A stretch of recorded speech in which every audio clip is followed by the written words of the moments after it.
Welcome to our Two Posh podcast. I am Gabrielle here with my amazing co-hosts that make me so happy.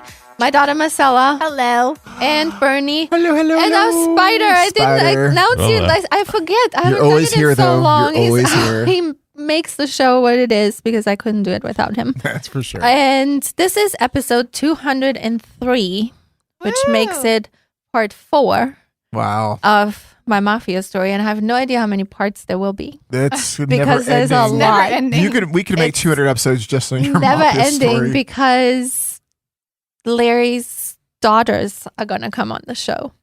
Larry Iorizzo's daughters. Are you serious? Yes. She was my babysitter. Where do they live? Well, they one lives in Austin and the other one lives in Florida. I'm probably not going to get them on here in person, so we will have to do Zoom with them, but that's so okay. Awesome. It's good enough. Yeah, that's good enough. I think I would call that very much good enough. So, that's pretty awesome. Yeah, it will be. Do we know when? They're very close with my mom. We'll set it up. I just wanted to get here, and then we're going to go have them come on because they have stories. Man. Like I said, so we could create 200 episodes just from your life. God. So before we start, I wanted to once again thank everyone for listening so much. Like, if you take the time to listen to our show, we're really appreciative. And if it's your first time, please subscribe and tell your friends. To our YouTube. Yes. And please click on that little bell on YouTube because that will let you know when new episodes come out, which we have new ones every week. So that's exciting. I'm excited we get to create new ones now because I feel like we've had such a big lax. It has. I've missed it so much. I have too. I've missed you guys dramatically. So sad. I know. The episode 203, which is a continuation of 200 episodes. You guys have to go back if you haven't seen this because it's so good. It's so good. Part 4. The next 2 episodes will be about what my ex-husband Peter Raneri was up to with his mob boss friends, Michael Francisi, Sonny Francisi, and Larry Iorizzo before I met him. And I actually met him, I found out later when I pieced everything together, literally weeks before everything fell apart.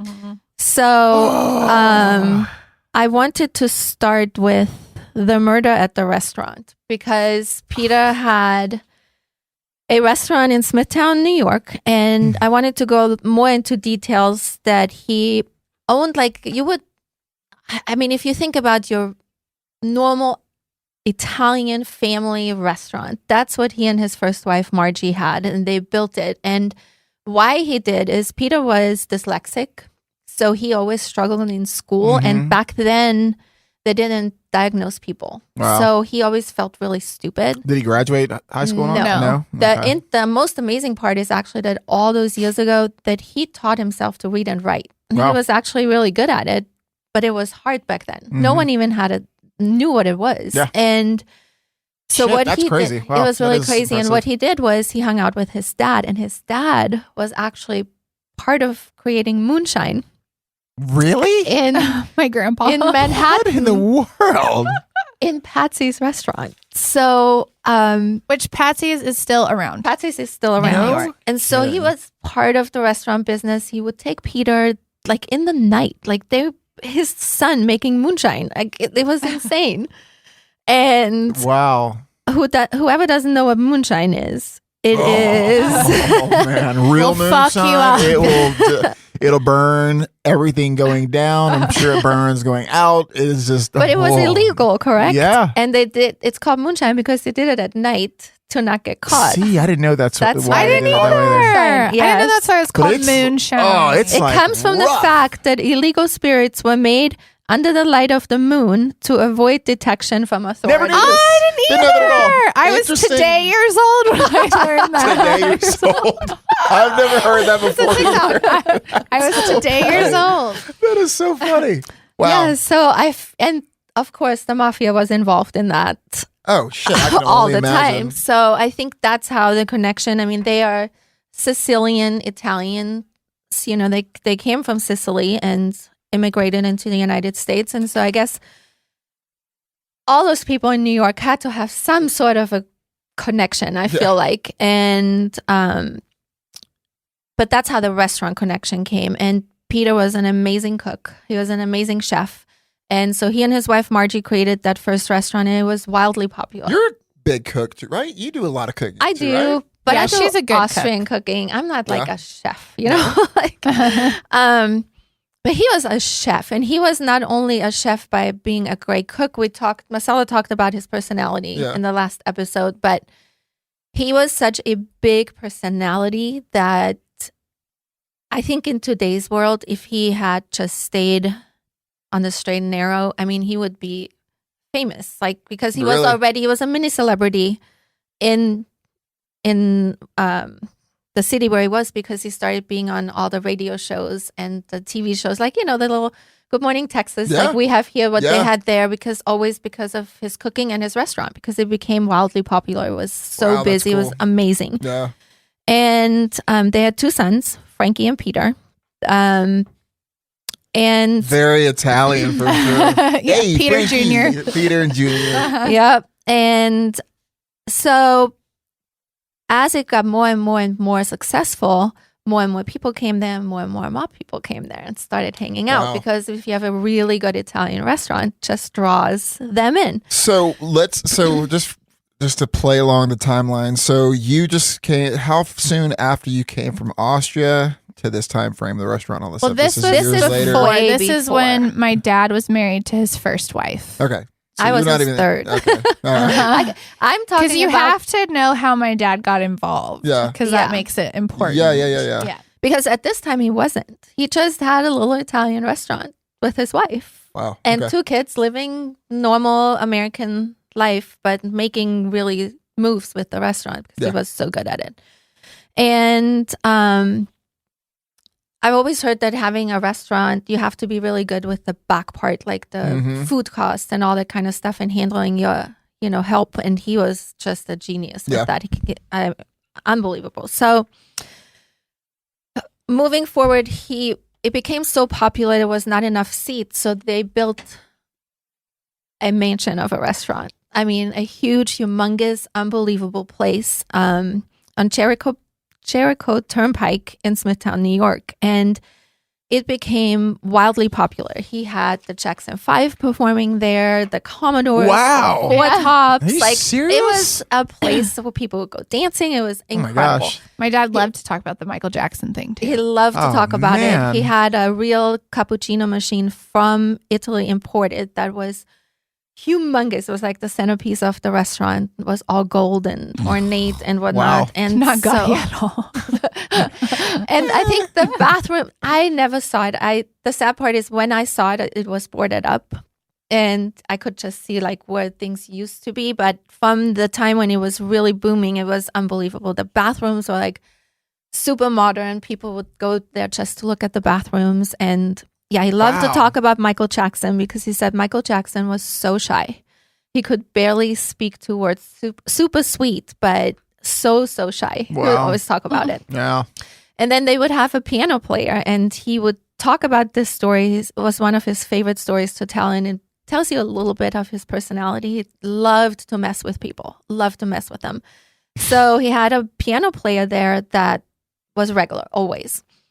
And Peter was really big about cooking for his people that worked for him. And so one night... Oh, that's so nice. That's so nice. That's got to be really nice. He made you fat. Yeah, he made me fat. That's Thanks, so Dad. funny. Thanks, Dad. I'm still pissed about this.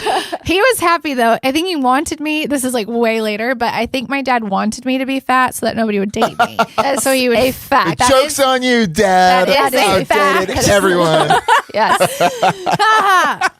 No, his way, if you got mad at him, his way of making up for it, he would cook. Feed you. And I was like, I don't want to eat. Oh my God. That is too funny. It was his love language. But it was always good, though, right? It was always like ridiculous. Ridiculous. Oh, man. It was so good. So this piano player. I'm so hungry right now. So listen what he did to this piano player. Just to mess with him, he made him veal parmesan, right? And he said he made That's good. made it like so amazing, and presentation was unbelievable, and he gave it to him. But what he did was he pretended it was veal, but he used paper towels. Oh my God. Didn't use any meat at all. And he like pounded it and flowered The guy had it. no That's idea. a lot of effort. A lot of effort. We sent it, gave it to him, said, enjoy, manjar, whatever he would say. And he goes, at the end of the night, the guy came up to him and said, Peter, your veal parmesan was excellent, but I just want to tell you, be a little careful because I found a tiny little piece of paper in Oh there. my gosh. No meaning. So it was all breading. It was all breading And he paper. fed him That's paper towel. funny. I mean, that's the kind of stuff he would do. It just kind of explains a little bit That's how so he was. retarded. He was That guy's crazy. retarded. Yeah. He was absolutely fuck with crazy. people. Mhm. Yeah. Loved it. And so now this big place, his wife Margie is working there. I mean, she's part of the growth of the restaurant and everything. And they hire a hostess, and her name was Lisa. Well, Love to.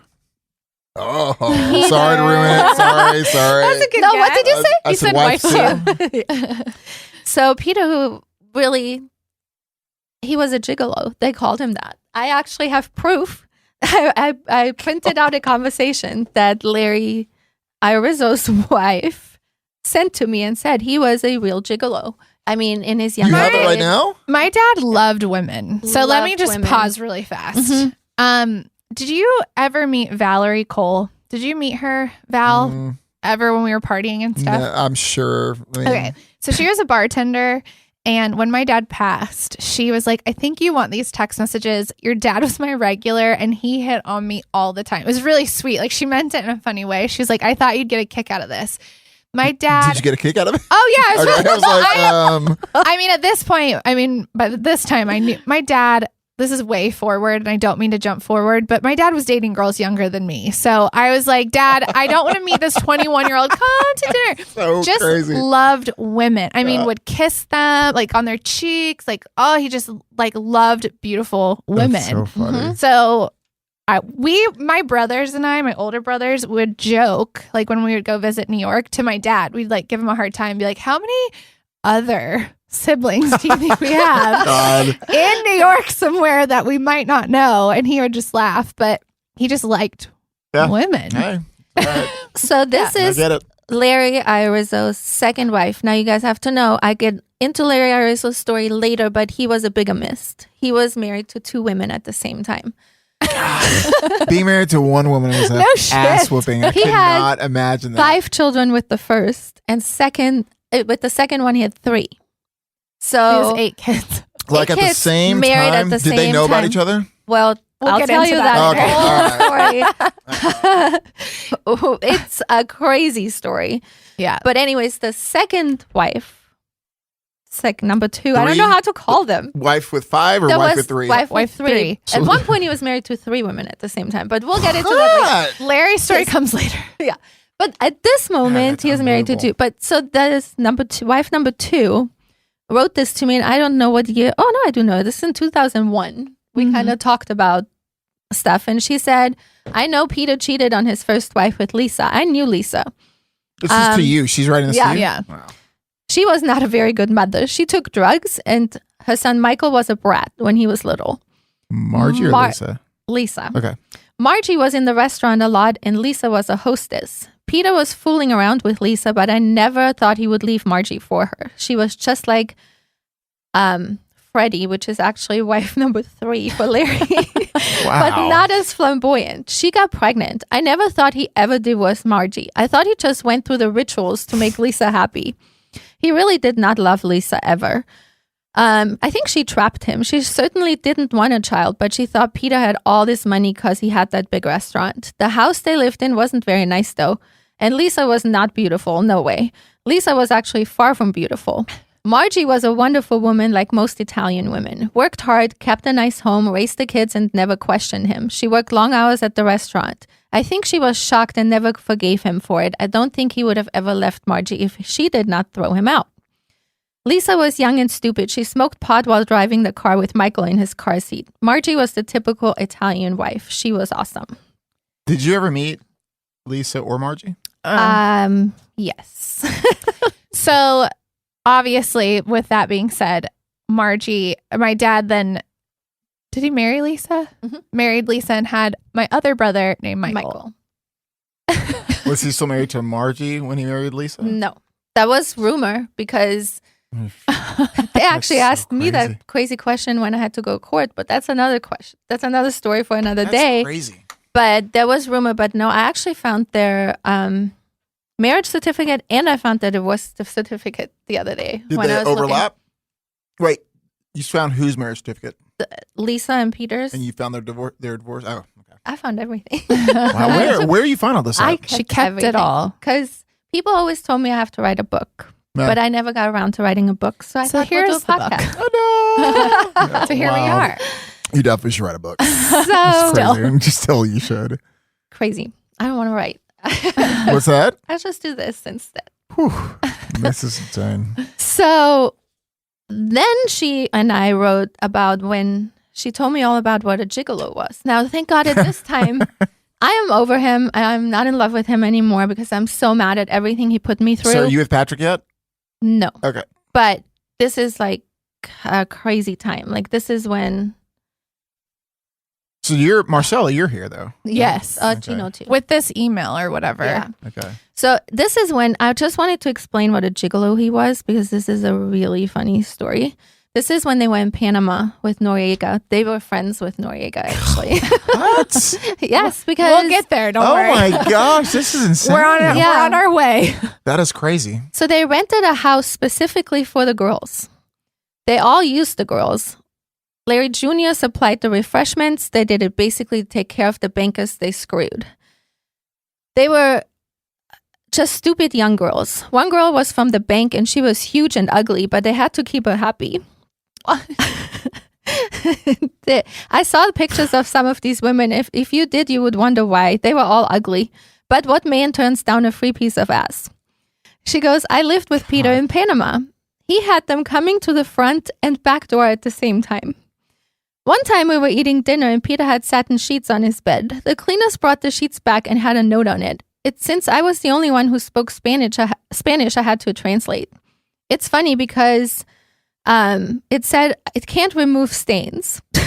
She said we all died my laughing. God. He had women in and out the door all the time. That's a pretty common thing you hear about the mafia and mob people, running prostitution and stuff like that.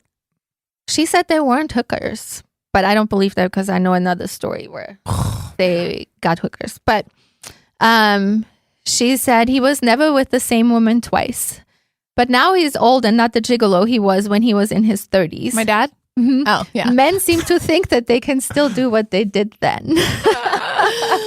That is crazy. Why did she send that to you? Oh, because her and I were going to write a book together because she has actually the first 20 years and I had the next 20 years.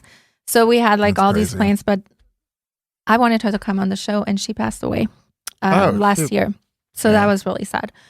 But let's go back to, I only told this story because of the hostess starting and Peter Mhm. being a gigolo and always messing around Lisa? with women. Mhm. Lisa. And Wife too. Lisa actually, we have a story on her Yeah, that's way in the later. future. She's crazy, Hate that psycho. Yeah. Somehow Um, they all are. God. Somehow. She's So- a special breed of awful. Yeah. Not So- surprised. We're in the restaurant, right? Larry Iorizzo is Peter's best friend, and he had a running tab there. But he always paid his tab because they were friends. But he was 600 pounds, so he loved to eat, and he That's insane. How do you get to that big? he had two women he was Bernie, married to. wait till you see his pictures. I He can't is wait. huge. Well, keep yeah, going. show me. But So- yes, if you have them, I totally want to see them. I had to look it up. So, and of course he is a bigamist, so he has two families. So he's always in and out of that restaurant, eating, racking up huge bills, but he's paying them. But then Larry gets involved with Michael Francisi, and they are doing this big tax fraud deal where they're making millions of dollars, and they start using the restaurant as their mob hangout and mob meeting place. Wow. This is the time when Peter keeps the restaurant open all night long. And they have huge mob meetings there, like all the time. But Michael Francisi tells Larry, don't pay the tab anymore. You don't have to pay the tab. So what started happening is the restaurant started struggling and So what is they he doing bled at this him point? dry. Peter? Yeah, I mean, is what he's great friends with them. They start hanging out in the restaurant. Larry tells him, I do know this. I remember it because he told me that story. He said, Larry started saying, you're killing yourself, because the restaurant was so big and so busy. He would sleep there. Like, he didn't have time to go home. It was just a beating on him. And so Larry said, if you come with us, you can live a better life and all this kind of stuff. Oh. That all happened in I want to say 83. No. I met him in 85. So all of these things started happening right before he met me. And there is a story. So he started in 83 is when he got involved with the mob. I think so. But here is a story on they had small business administration started getting in trouble because they started loaning people, a lot of mob people, a lot of money. And it started causing issues. And there's all these stories about Michael Francisi being attached to all these places that got small business loans with car dealerships and all these other things. It is absolutely insane. Now, there's separate stories on all these entities, all these businesses, but there is an entire story on Raneri's restaurant. So I wanted to read that real quick because it's kind of important. So the SBA critics in Congress questioned the agency's practices of making repeated loans to the same financially shaky business. The new SBA loan is used completely or in part to pay off an older delinquent SBA loan. That makes the SBA's lending record look better, clearing its portfolio, at least temporarily, of a bad loan. The practice, however, often puts the business into even worse straits since the company assumes a bigger debt and often at a higher interest rate. The SBA loans to Raneri's restaurant and its successor corporation, Chateau Rose, offer an example. Peter sold his restaurant for $1 to this guy, and I actually have the paperwork. Oh, shit. Really? Yes. And I was like, why would anyone sell this business for $1? I mean, look at it. It is incredible. He used to tell me, and I used to be so confused. I'm like, what do you mean you sold that big place for $1? And basically he said, I didn't care.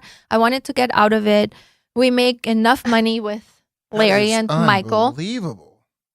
Yeah, so and its successor corporation, Chateau Rose, offer an example. Although the SBA barred reporters from the loan files, why are reporters barred from the loan files? Wow. Newsday newspaper found that the agency continued lending to the restaurant even after Peter Raneri's involvement with mob figures, and his debts to loan sharks were extensively publicized. Then when Raneri's delinquent SBA debt was assumed by new owners operating as Chateau Rose, the SBA relinquished its first claim on the best collateral, the land and restaurant building on a choice corner of busy Jericho turnpike. When Raneri got his first SBA loan in 1977 for a new restaurant building, he was a well-known popular restaurateur. He had received considerable publicity for resisting threats and vandalism from mob figures. His tires were slashed, his windshields broken, and he told friends that he and his children had been threatened. Well, they not only were threatened, they actually came by his house and shot his house. While he was in there?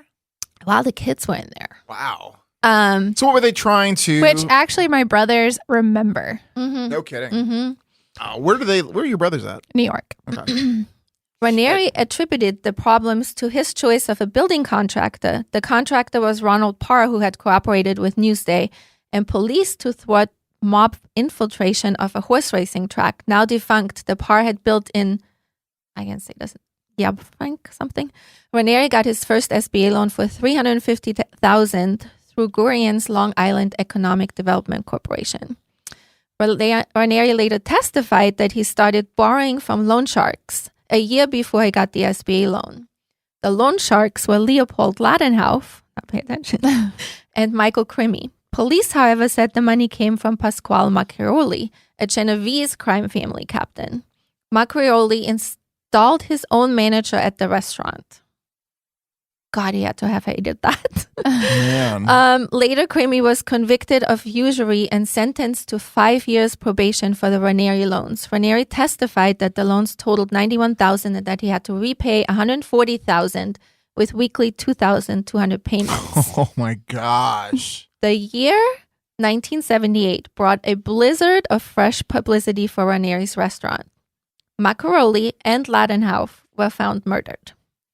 With Ladenhoff's body, police found a document signed by Raneri in which he agreed to turn over the restaurant to Ladenhoff and Crimi if he failed to make his payments. Holy shit. So this goes on and on and on about these SBA loans and all this kind of stuff. So last night, I was still researching to make sure I had all the details, and I came about a book that I'd never seen before because they spelled Peter's name wrong. And this was actually the first time that I had seen this in my life. And I'd always wondered, I was like, I heard that the bodies were stuffed in a car, in the trunk of a car, and that happened in the parking lot of the restaurant. Mm-hmm. But the car was moved, and they found these bodies on these cars at JFK Airport. Is that right? Yes. Well, Ladenhoff was JFK, and then that Mascaroli guy was Kennedy. Like, they moved. They're killed at different times. Right. But, like, yeah.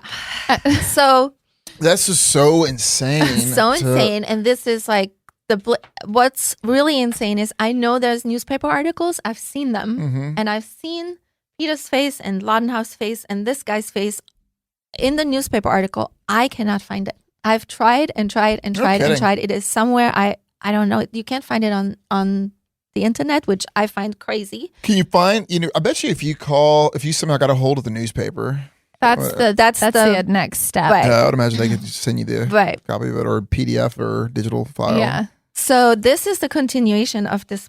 Oh, I forgot to call Gino. Call him. Shoot. For what?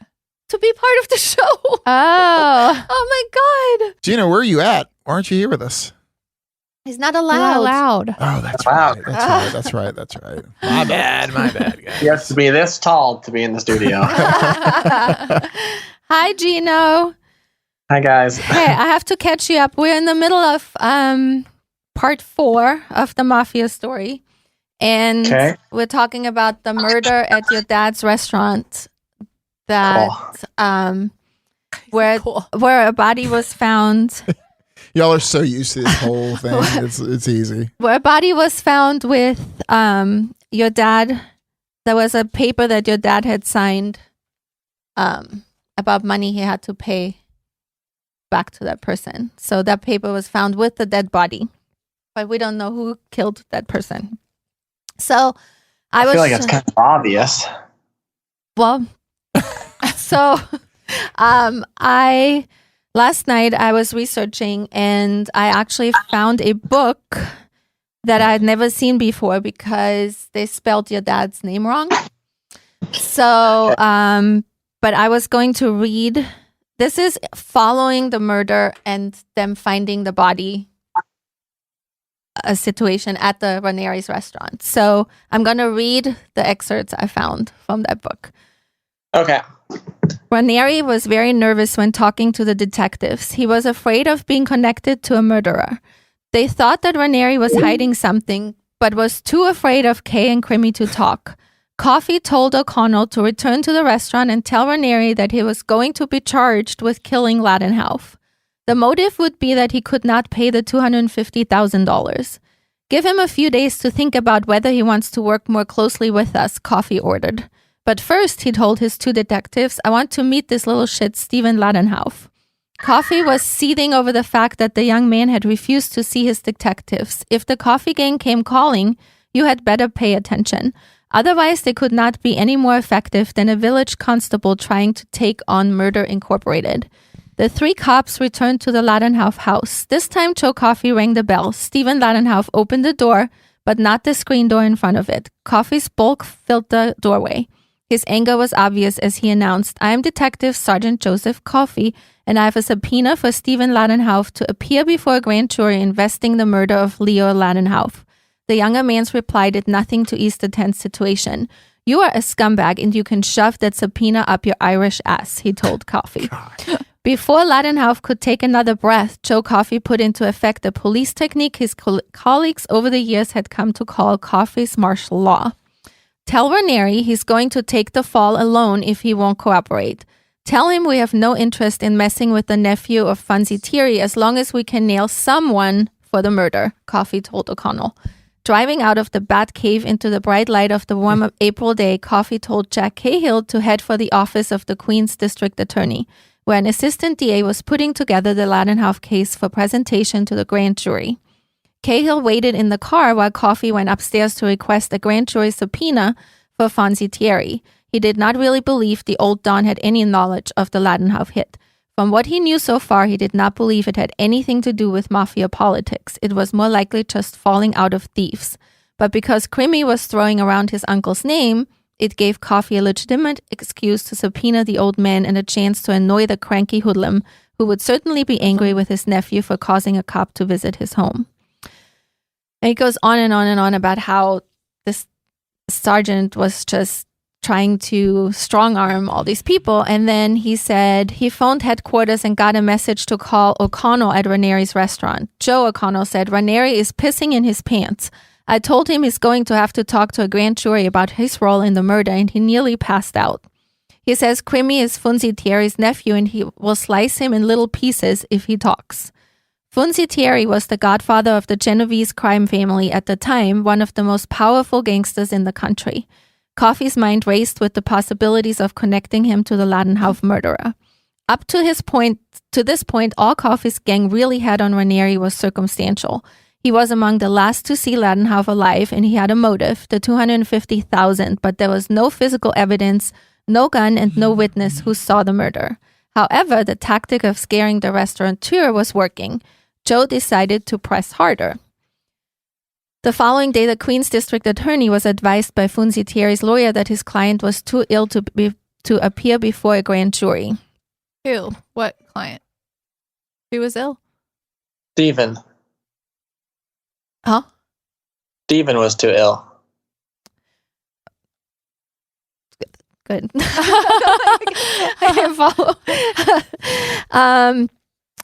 That was okay as far as Coffey was concerned. The important thing was that Thierry made his displeasure known to his nephew, and Coffey had one more trick up his sleeve for Raneri. The detectives had learned that he was a fanatic for attending his son's Little League games. For several Saturday afternoons, Coffey arranged for one of his detectives dressed like the typical mob thug, shirt unbuttoned to his waist, gold chains weighing down his neck, thick sunglasses, to sit in the stands at the Little League field. The hood stood out like a sore thumb among the tennis shorts and t-shirts, and throughout the games, he never even looked at the field. He just sat and stared at Raneri. The next time O'Connell and Maroney visited Crimmy, Raneri and the strong-arm Kay reported a new level of cooperation. Crimmy, it appeared, was no longer so sure of Genevieve's family backing. He and Kay began contradicting each other as to what they knew about Leo Ladenhoff. Raneri may have thought of himself as a wise guy, but he was really a restaurant owner. He did not have the stomach to stand up to the kind of pressure being put on him. Thanks to Crimmy's bragging and Coffey's stage direction, he thought he was the Mafia's next target. Only the law held out any hope of his surviving, and Raneri broke. The district attorney provided the following description to the grand jury. Peter Raneri wanted to open a fancy gourmet restaurant on Long Island and went to Leo Ladenhoff for a loan. He apparently was making the correct payments on the loan, but Ladenhoff, the fringe player, was holding out the tribute money he had to pay Crimmy, who was his connection with the Genovese family. Kay did Crimmy's strong-arm work. Ladenhoff told them Raneri wasn't paying, so he had nothing to give them. Coffey's investigation concluded that there was a confrontation in Raneri's restaurant on March 17th. In front of Crimmy, Kay, and another henchman named Caligari, Raneri said he had been paying Ladenhoff the required money. Ladenhoff, of course, said Raneri was lying. They went to a nearby motel to sort things out. And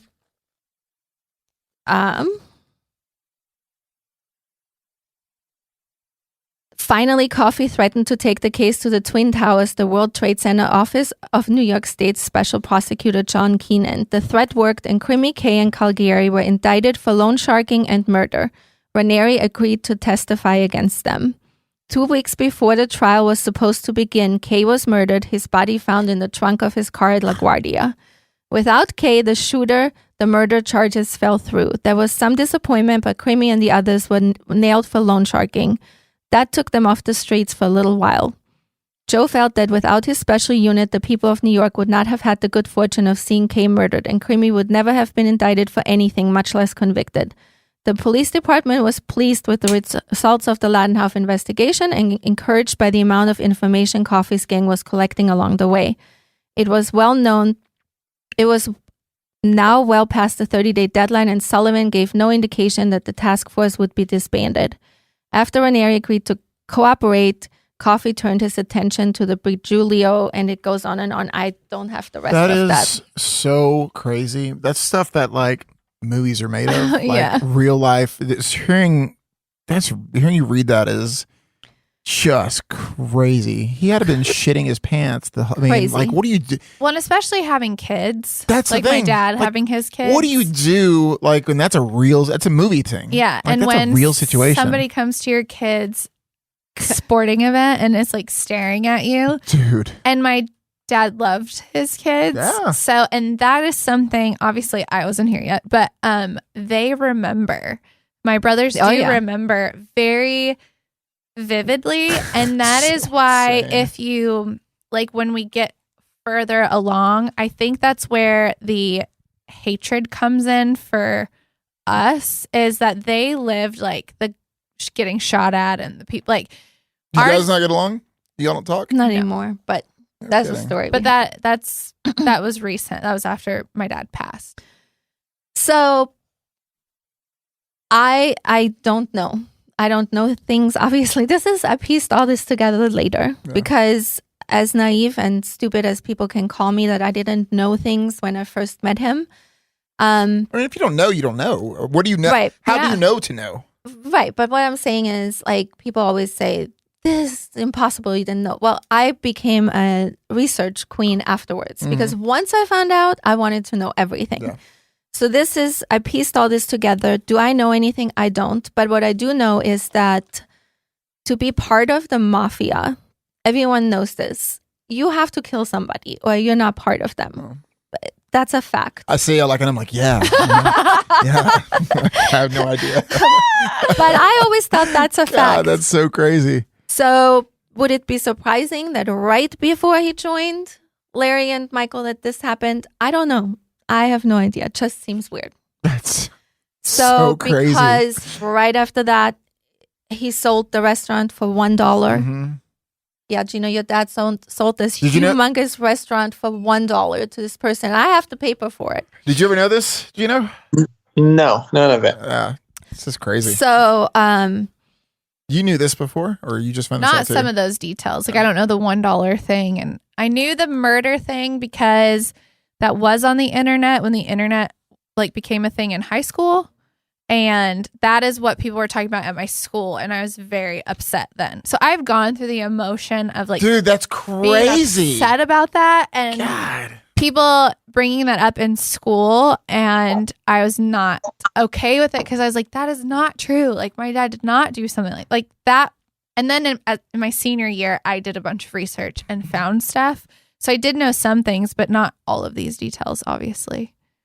but this is when Peter decided to get out of the restaurant business and join Larry, Rizzo, Michael Francisi, I mean, you almost... Sonny Francisi in their business.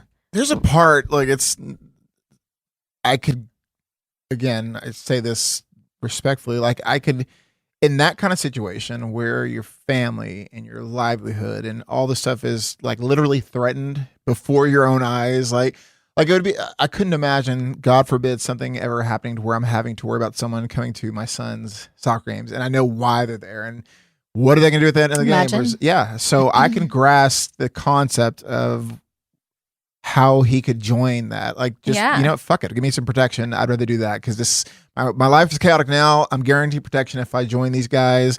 Because Because now you're involved one way or another. Now I'm not justifying. I'm just saying I For could sure. It grasp just the gives it concept, a right? different outlook For sure. instead of being judgmental Yeah. on the whole thing. Yeah. I mean, he's fucked if he did or fucked if he didn't. That was the whole Totally. thing, right? Yeah. So, That's what it sounds like. And he is joining people that are telling him they're making millions a week. So I mean, come now on you now. don't have to kill yourself in the restaurant anymore. You don't have to sleep there anymore. You get to have a 747. Dude, that's pretty legit. And you know what? I'm So- gonna go fucking kill a few of these people. I'm gonna have them kill some. Exactly. So God. that was about the murder of the restaurant. And to be continued, we're finally going to talk about the $1 million tax Scheme. gasoline daisy I mean, chain shit. scheme Everything you're in bringing the up next is like one. so exciting and interesting.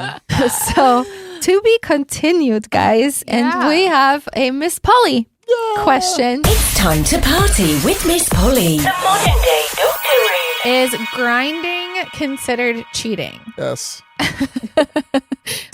I was like grinding like with clothes on, like dry humping. Is that what we're talking about? Does it matter? No, I just didn't know. But grinding like dancing, With somebody else? like twerking or something. No, look. There's twerking. Yeah. And then there's grinding. Grinding is when Yeah, your grinding is clothes is grind. I mean, I'm only taking from that question. Yeah. If somehow your vagina or your ass or if you're a dude, your front Yeah. or your back is on someone of the opposite sex or someone of the same sex, and your relationship, that's cheating. Yes. And Miss Polly said, I'm assuming you mean grinding, as in rubbing against each other, Yep. most notably while dancing. Oh, well, if so, then if you are doing it in a sexual manner, then yes, you are cheating, or at least treating the person in a sexual manner, unless you're doing it as part of choreography or with someone with whom. Wow. Come on. Y'all ever do that interested. for the Mavericks? Yeah, Miss Stella. Yeah, but For the Mavericks. y'all never ground and twerked on guys while you did it, right? No. I actually prefer to not dance on men in general. That But is so funny. she said, oh, if they are gay, then it's fine.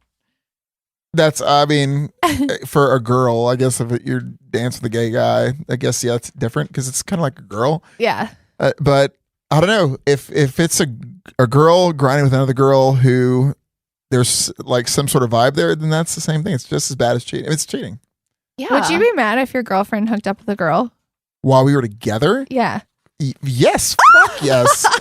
If my girlfriend, Totally different question, yeah, but like yeah. if someone that I I'm just dated, curious. no, if it was like, and I had no idea I was gonna, how would I not be upset? Like, would you break up with her? Yes, You would? That's like Yes. cheating like a guy. like yes. Oh, I was just Yeah, curious. yeah. Would you not be upset if your boyfriend cheated with a guy? That's different. Why? So I get why you're saying why. I do. I'm right there with you, but I also get why you're saying Yeah. why, right? Because Yeah. it's way more acceptable now in today's society. No, it's not. No. You and I are on the same page, so I'm right there with you. I'm Team Gabby on this one for sure. I comprehend it though. It's very acceptable Yeah. now. I mean, it is. It's not acceptable, but it's more looked at as okay for girls to do with girls and stuff. So no, unless that was my jam, that was something that I was okay You both with. decided. I guess if you're watching, is that fine? I mean, no. Oh. In no world at this age, when I was younger, Okay. I was involved. I did stupid shit like that. I didn't Yeah. care, and it was whatever. But not at my age now. I'm too No. old for that. I don't have Yeah. the energy for that. Yeah. shit. She know. Team Gabby and Bernie. Damn. I'm not on a different team. Marcella, I you're was such a just slut. asking. You're such a slut. I don't do that. I was just asking. I was drunk and high from college. Is it? No, I didn't go to college. that's right. So she was just drunk then. I left the college out of it. No. It's if it's someone who's not your significant other, yes, it's cheating. Spider. No. He doesn't care. He doesn't He's care at funny. all. No, I guess I would follow like with Miss Polly. Right. If you're just doing it, just having fun, whatever. But if you like are sexually attracted to the person doing that, then yeah, that's probably Yeah. cheating. Yeah. Yeah, I think if it's like a friend that I knew, but I mean, I truly knew that there was an innocence there, I wouldn't give a shit. Just Yeah. because I would, it's a matter of me feeling comfortable in the situation. Right. But then again, I don't want to be put in a situation that I'm even having to think about something That's like that. true. Right? But you know, So- there's been like friends you've had, girlfriends that you've Yes. had that do that just to get a reaction out of people. That too. You know, there's nothing really sexual about it. They're just messing around. Yeah. Yeah. Okay. Okay. Question of the day. All right. The two posh girls ask the question of the day.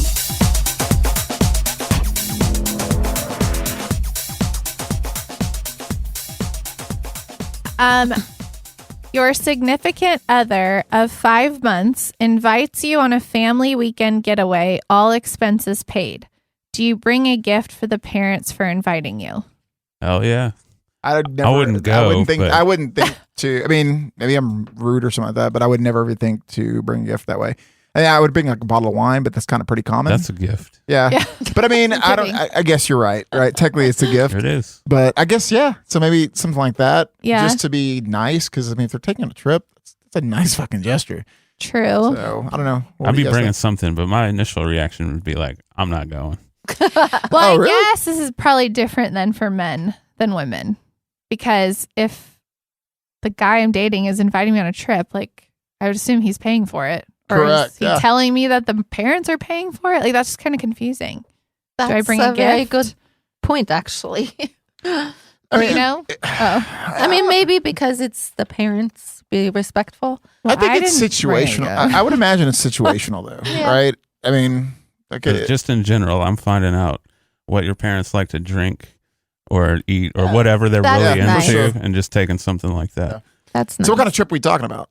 Yeah, exactly. I mean, it's all I've relative. been on a ski trip with It's parents, hedonism. but I didn't. Did not get. There's some yeah. interesting parents then. Yeah, if it's like, I'm I trying guess to it think of. depends. I mean, It's if you're going probably to like really- Burleson, Texas or something like that for a party, or It's probably very situational. it is, right? If it's like a beach vacation or like ski vacation or something like that, I think that's something worthy of, I don't know, at least a bottle of wine or some sort of alcohol or something, or Yeah. buying dinner or something like that. Like No, that's I a feel good like an gesture. asshole. Just in I general, never You brought are. a gift. You are. just in general, show up with something and then see what the situation is, and you can give it to them or you can keep it for yourself. Yeah, there you go. You know? I just can't imagine that happening with the current list. Of girls.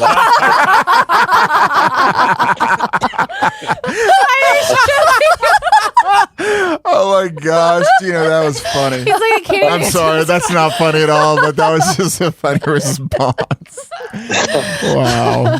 Yeah. I'd probably bring the best gift ever if I got from the girls I've dated, But no, That's Something like- funny, dude.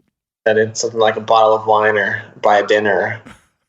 Right. Oh my god, that's What did funny. Miss Polly say? Oh, she said, absolutely. I would ask my significant other what their favorite beer, wine, liquor was, or what their Shout out to hobbies Miss were. Polly. Yeah. I would probably bake something because that's my thing. Some type of gesture of appreciation is in order.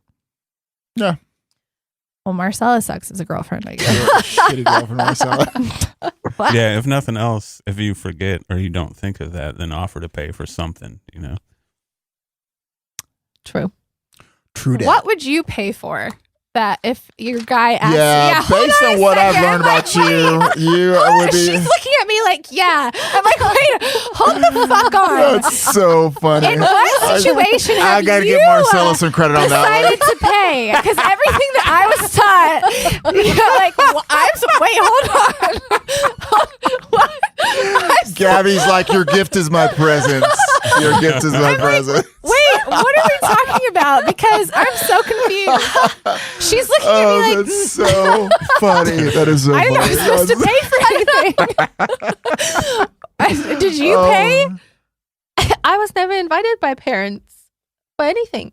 I haven't been invited by parents either. I've never have I've been either. invited by the boyfriend, so am I supposed to bring the parent stuff if he invites me and pays for everything? That's what's No. confusing. This question is not clear. Ooh, that's actually a good point right there. I've never been invited by any parents. That question sucks. Damn you, Miss Potty. Damn you, Miss Potty. On that note, everyone, remember, thank you for listening. Subscribe, Write write reviews, subscribe. Don't forget about our YouTube channel, and thank you so much. Thank you.